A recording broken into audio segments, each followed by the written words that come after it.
Good morning to all students. In the today lecture, we will discuss the topic general heat conduction equation in cylindrical coordinate system. In the last lectures, we discussed about the general heat conduction equation in Cartesian coordinate system or rectangular coordinate system as you are seeing in this figure. Okay, and in this lecture we will discuss about the cylindrical coordinate system. Suppose this is your x-axis, this is your y-axis, and this is your z-axis. As you are seeing, this is x, this is y, and this is z. Both three axes you are seeing in this particular figure. This P is the point which we are considering, the general point in which we are taking r, phi, and z, three coordinates. Okay, r is the radial distance, phi is this one angle from x-axis, and z. Okay students, z is the distance from the this axis. Okay students, this one, sorry, this one is the z. Now further we have to derive the relation while dealing with the problem of conduction of heat through system having cylindrical geometries. It is convenient to use cylindrical coordinates. Then we are considering an elemental volume having the coordinate r, phi, z for three-dimensional heat conduction analysis. This volume of the elements which we will consider, उसका volume होगा volume of the elements, that is equal to r delta phi dr into dz. Okay students, जो consider कर रहे हैं element उसका जो volume आएगा वो कितना आएगा r into delta phi into d are into में d z as you are seeing in this figure. देखिए यहाँ पर ये फाई है, तो इस पर्टिकुलर कंप्लीट सिलेंड्रिकल का if you will find out the volume तो वो r into delta phi. Okay, यानी जो भी पर्टिकुलर वॉल्यूम आएगा students, that will come r delta phi d are into D Z.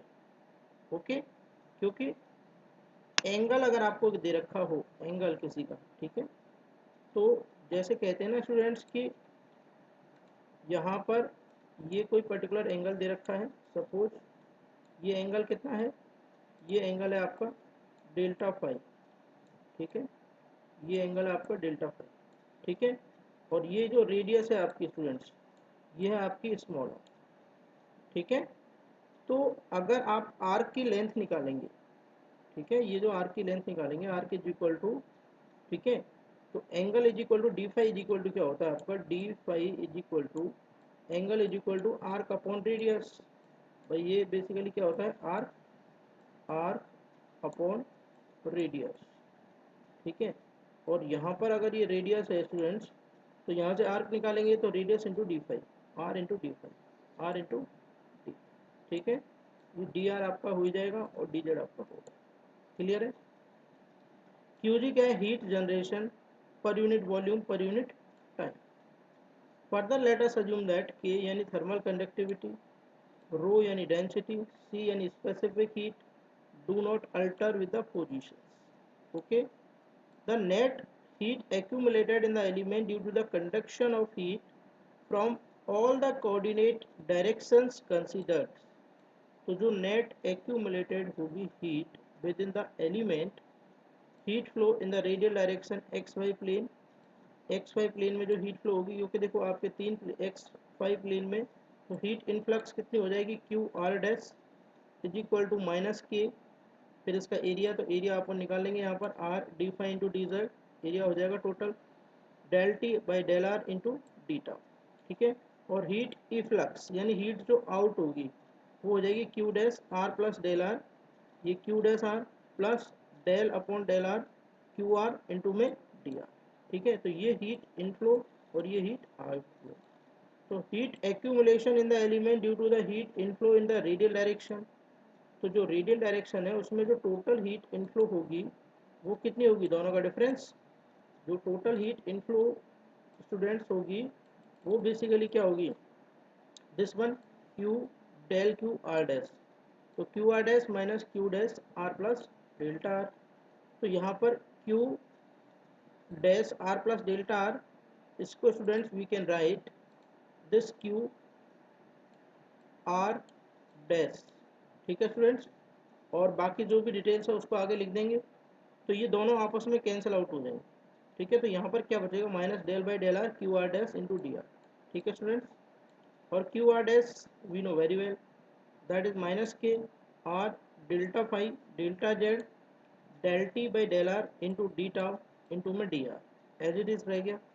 बाकी इसको डिफ्रेंशिएट कर देते हैं आगे, ये के R D five R D R. Okay, यहाँ से आप स्टूडेंट्स ये डी आर मिलेगा, ये डी फाइव और ये d z, del by del r, यहाँ पर आर छोड़ देते हैं, r delta by del r into D tau. तो ये क्या हो जाएगा, ये कंप्लीट वॉल्यूम एलिमेंट्स हो जाएगा। तो के D R D five D Z. तो यहाँ से स्टूडेंट्स इसको एक बार डिफ्रेंशिएट कर देंगे, आर कॉन्स्टेंट, इसको डिफ्रेंशिएट करेंगे तो ये हो जाएगा del two t by del r two plus del T by del r constant और आर का करेंगे तो वन इंटू डी टाउ। तो फाइनली ये स्टैंडर्ड आपकी फॉर्म आ जाएगी के डी आर। ठीक है, आर को भी यहाँ से आउट ले सकते हैं, आर डी फाइव और ये डी जेड। तो यहाँ से del two t by del r two plus one upon are del T by del r into D tau. तो ये पूरा का पूरा वॉल्यूम वाला एलिमेंट्स आपका हो जाएगा। ठीक है, 2.16। सिमिलरली स्टूडेंट्स, जो अदर डायरेक्शंस हैं एलिमेंट्स की, ये रेडियल डायरेक्शंस थी एक्स वाई प्लेन में, बाकी के लिए भी we have to calculate, we have to find out. उसके लिए आगे चलते हैं स्टूडेंट्स। जो टेंजेंशियल डायरेक्शन है आर जेड प्लेन की बात करेंगे स्टूडेंट्स। तो टेंजेंशियल डायरेक्शंस में जो आर जेड प्लेन है उसमें निकाल देंगे Q dash five is equal to minus के। आर जेड की बात कर रहे हैं तो डी आर और डी जेड आ जाएगा यहाँ पर, del T upon are del five into D tau. और Q dash five plus del five निकालेंगे तो वही Q dash five plus del upon R dot del five Q dash five R D five. ठीक है students, ये equation 3, ये equation 4। अब net heat accumulated के लिए दिस माइनस दिस दोनों में से क्या कर देंगे बच्चों, माइनस कर देंगे। और माइनस करेंगे तो इसकी जो इक्वेशंस आएगी students, that equations will come, see here, that equations will be del Q dash five is equal to Q dash five minus Q dash five plus delta five.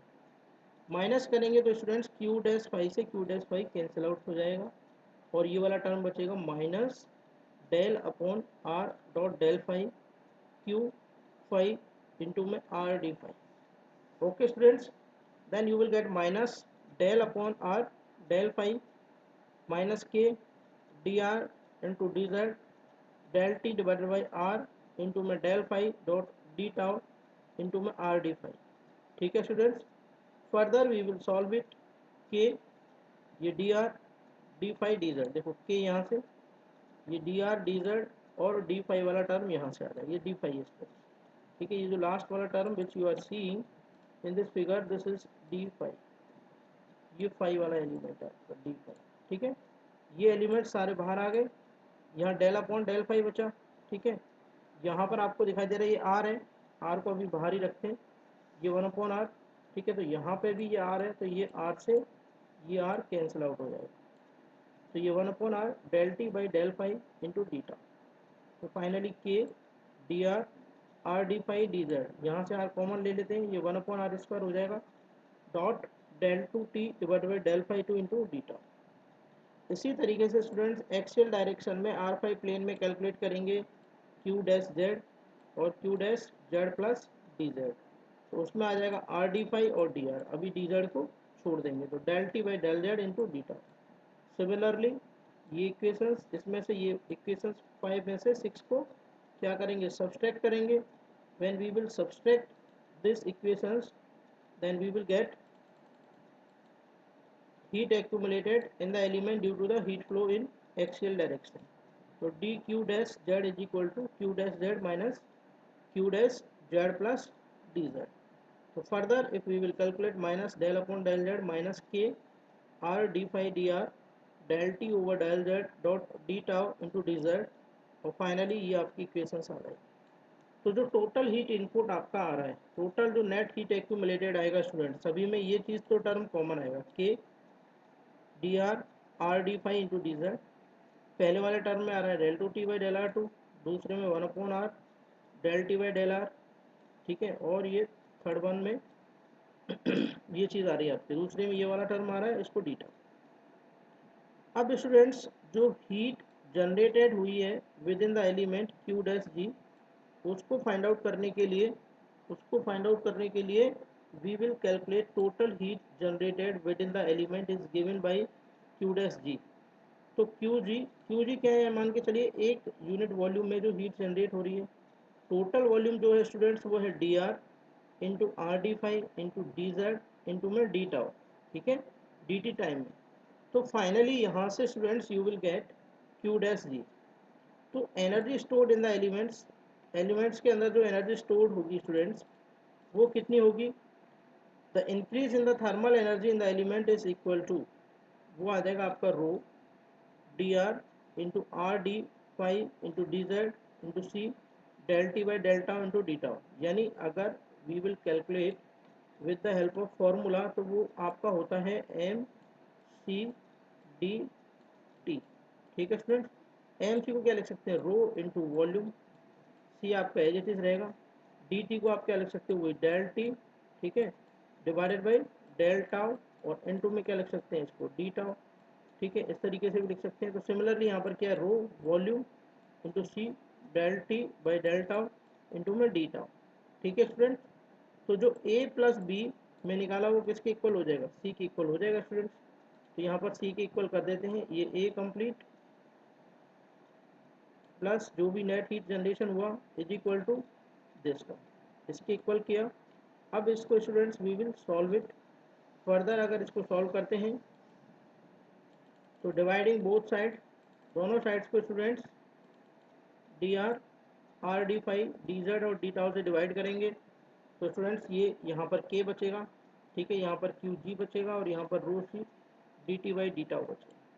Okay, now K से divide कर सकते हैं दोनों तरफ, तो ये पूरी equation as it is, इसमें कोई चेंज नहीं आएगा स्टूडेंट्स, ये इक्वेशन एज इट इज रहेगी।